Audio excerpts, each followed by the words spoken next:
opportunity here, not to mention they can eliminate any support, not any support ult, but the Magneto ultimate definitely comes in clutch when it comes to saving the day and also just nullifying ultimates. So again, great turnaround from Lion's Claw, and I like the change in pick here. And you're going to need that too, because when you look at Aldine, they have all ults on deck except for Gambit, right? So obviously, they're going to want to have something that can nullify a lot of those ults, as you're seeing right here. You're getting close to Agamotto, I think, actually was pushed off right there. Not seeing much of a benefit from it. We are seeing ult to ult to ult right here. Amor going ahead and getting things done. Good job right there from Aldine. Good clear. That's what I'm talking about. And this is why I do like the Groot ult, because the Groot ult, it needs to be paired with other ultimates. The Groot and Namor combo, probably the most devastating pair that there is. Well, in all respect, also the Eye of Agamotto too. I mean, but the thing about the Groot ult is that it brings everyone into one spot. It brings everyone to make an easy target, especially for the Namor ult. So again, great play by Aldine, but now here comes the retake from Lion's Claw. Dagger trying to get into the business, not really seeing the most benefit from that ult right there, but you are seeing a little bit of damage, right? You want Lion's Claw to take advantage of the fact that they're close to the spawn point, so you are going to want to hold them here at this checkpoint. So far, they're kind of holding on to it right here. You do see Diego very close to ult range. You're wondering if Agamotto can come through right here, but they do a good job even without that to clear Lion's Claw. Looks like they might go ahead and get this checkpoint. Oh, not if Groot has anything to say about it, though. No, they definitely should be able to clear here. They're able to get one, and the rest fall like a stack of dominoes as they continue to push forward. Now, the respawn could still come in, but they have the chokehold there in the doorway. They're going to be able to get the forward spawn, and now still have over 2 minutes and 30 seconds remaining to get the third and final point. It's the same thing that happened at the last checkpoint, right? Only a couple players going in and not holding it down. Groot was able to make it, take advantage of it, and pick them off point by player by player by player. You want to make sure, especially if you are right there by the checkpoint, it's the long game, right? Now time is not on your side. 2 minutes to go ahead and get this final last stretch for Aldine. It looks like Lion's Claw might have taken this away, but Aldine really good right here. Doing a great job on this game, taking advantage of the lack of placements from Lion's Claw.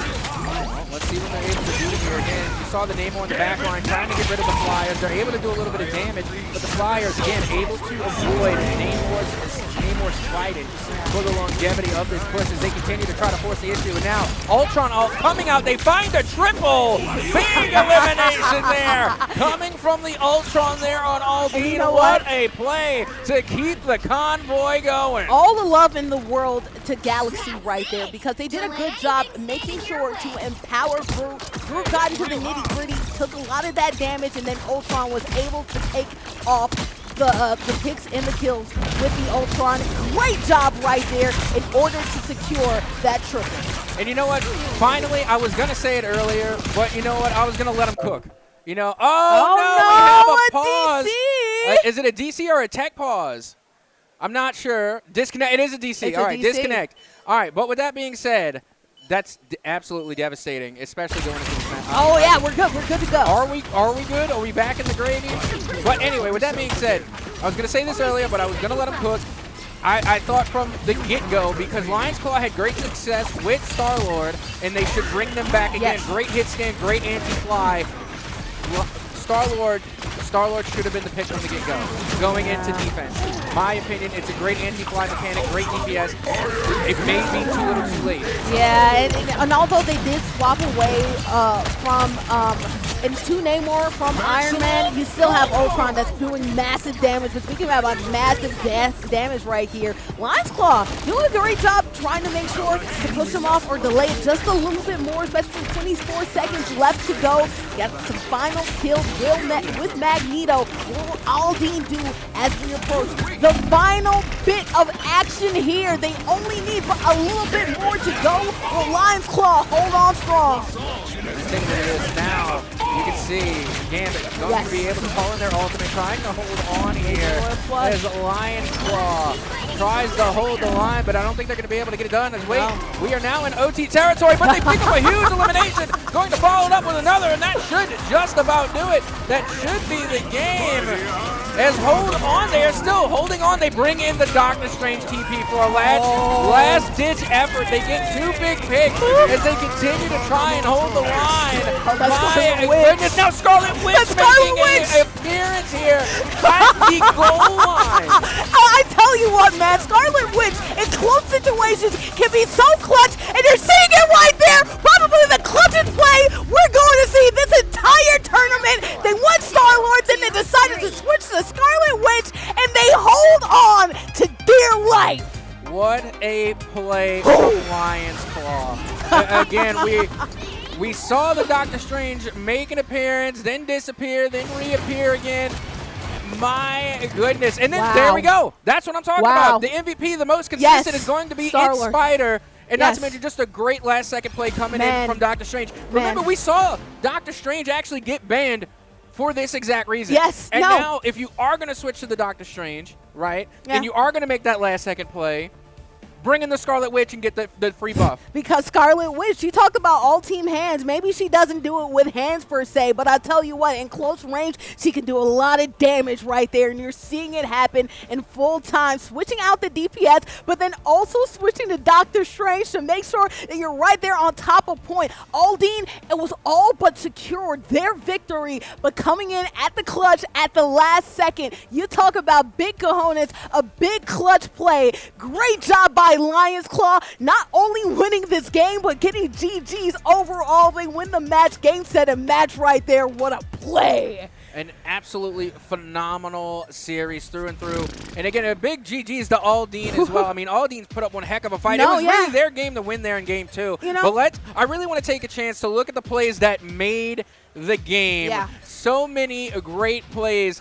that happened. Again, this Star-Lord in game 1, absolutely unequivocal. This was huge. They did so well. I wish they would have stayed on that pick through and through. Yeah, and we have to shout out, of course, to a Claw and Dagger. Obviously, a Cloak and Dagger, I apologize. Going Cloak and Dagger, but then also doing a great job recruit later on in the series. It just was Lion's Claw cutting their foot and continuing their dominance right there. As you're seeing right there, Groot did a great job, especially in that last play. Didn't like that Lion's Claw, was a little impatient right there towards the checkpoints, but it's about the patience towards the end. Last second action made sure that their impatience didn't end up being their downfall.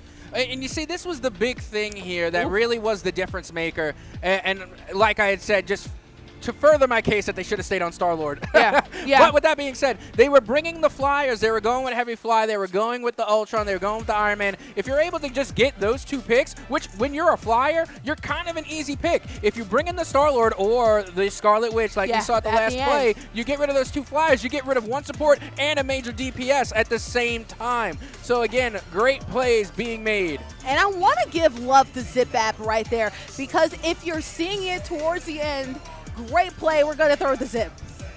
Oh.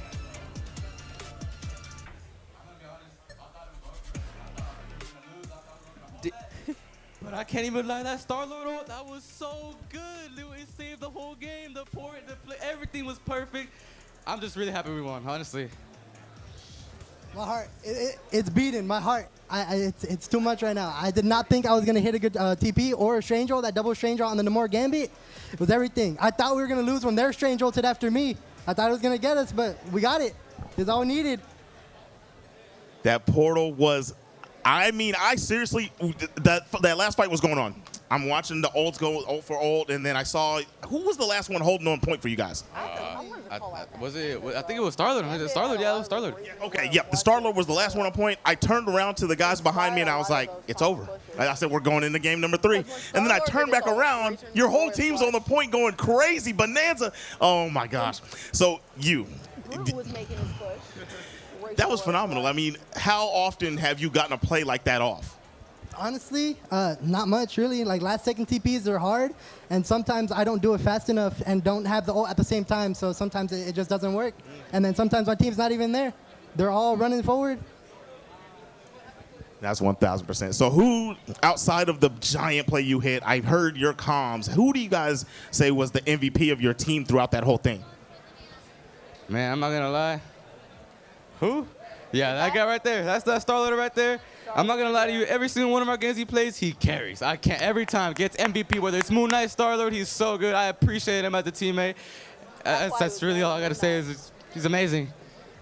The DPS hard carry. I love it. I love it. Not hard carry because y'all were all gaming, every one of you, even the opposing team. But last thing I'm going to leave you guys with, on the opposing team, you guys were getting pressured very, very hard by the group. How did you guys feel, and what do you guys think you changed that allowed you to come back and get in that game? So I think what we changed is that I swap back to Strange. You saw me go Bucky. I was Bucky for a sec. Me going back because I was trying to focus the flyers. It wasn't working, so I just swapped back to what I was good at. I think that's what really helped us. Me, honestly, I saw that Cap, but he's not really good against flyers. I went Magneto, someone who could poke, because if I just stayed melee, it wasn't working at the start. And I mean, I think that's what my switch was. Honestly, it was really good. Yeah, because they had the Johnny and the Iron Man. They started off. So good swaps, good play, beautiful stuff, guys. Thank you so much, and we will be looking forward to the rest of y'all's run in this tournament. With that being said, we're going to a quick intermission, guys.